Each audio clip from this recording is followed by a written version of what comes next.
আসসালামু আলাইকুম গাইস, কেমন আছেন সবাই? আশা করি সবাই বেশি বেশি ভালো আছেন। তো আজকে ভিডিওটা হচ্ছে ভাইরাল হচ্ছে জান্নাত তোয়াকে নিয়ে। এই যে দেখুন, মামারে পুলিশে কট দিয়ে লেগে গেছে। তো আজকে জানাবো এই জান্নাত তোয়াকে পুলিশে কট দেওয়ার কারণটা।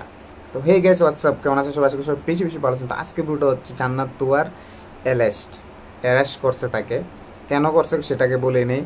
বিভিন্ন সময় ধরে লম্বা একটা সময় ধরে সে অনলাইনে জুয়ার প্রমোট করে, যে প্রমোটটা ছিল অবৈধ এবং সমাজের জন্য অনেক দুশ্চর্যকর, যেটা কিনা আইনিভাবে অনেক অবৈধ ছিল, কিন্তু তারা দীর্ঘ একটা সময় ধরে অনলাইনে জুয়া প্রমোট করে আসছিল, যেটার পদপক্ষ হিসেবে আজকে সে জেলখানায় প্রেরিত হয়েছে জুয়ার মামলা নিয়ে। এখন যদি বলি সে অনলাইনে করার ক্ষেত্রে তার কী দোষ ছিল, সে তো প্রমোট করছে। ভাই, প্রমোট তুমি করো, খাবারের করো, ইসলামিক করো, শিক্ষামূলক ভিডিও করো, তাই বলে কি তুমি মানুষকে বলবা জুয়া খেলো, জুয়া খেলে এটাই ইনকাম করো? তুমি এটা বলতে পারো? তার এই দুষ্টে ছিল তার মেইন। আর যেটা আমাদের সমাজে অবৈধ, জুয়া ভাই কারা খেলে?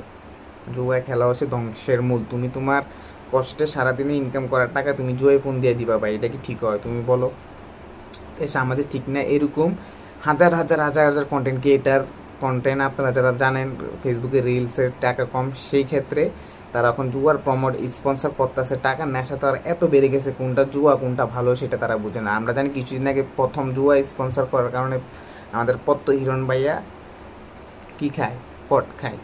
কট বলতে তাকে অ্যারেস্ট করে আনার লগে হামিদ মাল টিকটকার করে, ইউটিউবার করে পত্ত আর রাহানকে, আর টিকটকের মধ্যে হামিদ মাল, সেটা আমরা বিগত সবাই আগে দেখে আসছি। কিন্তু তারপরে সেটা পত্তের পরে সেটা অনলাইন জুয়া একদম বাইরে গেছে ভাই। কেমনে বাইরে গেছে আপনি যদি বলেন, নানান মানুষ, নানান রকমের মানুষ অনলাইনে ভাই যুক্ত হয়ে রয়েছে।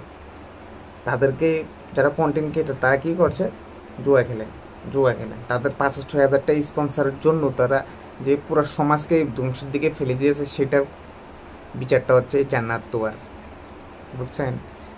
তো নেক্সট টাইম যত কন্টেন্ট ক্রিয়েটার আছেন ভাই, ভেবে রাখবেন সামান্য কিছু টাকার জন্য আপনার মানুষের লাইফ নষ্ট করতেছে।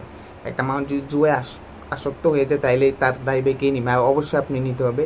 আপনার নেওয়ার কারণে আপনার পরিণতি কী হবে সেটাই জান্নাত তোয়াকে দেখে শিক্ষা নেন। দেখা হচ্ছে নেক্সট ভিডিওতে। আসসালামু আলাইকুম।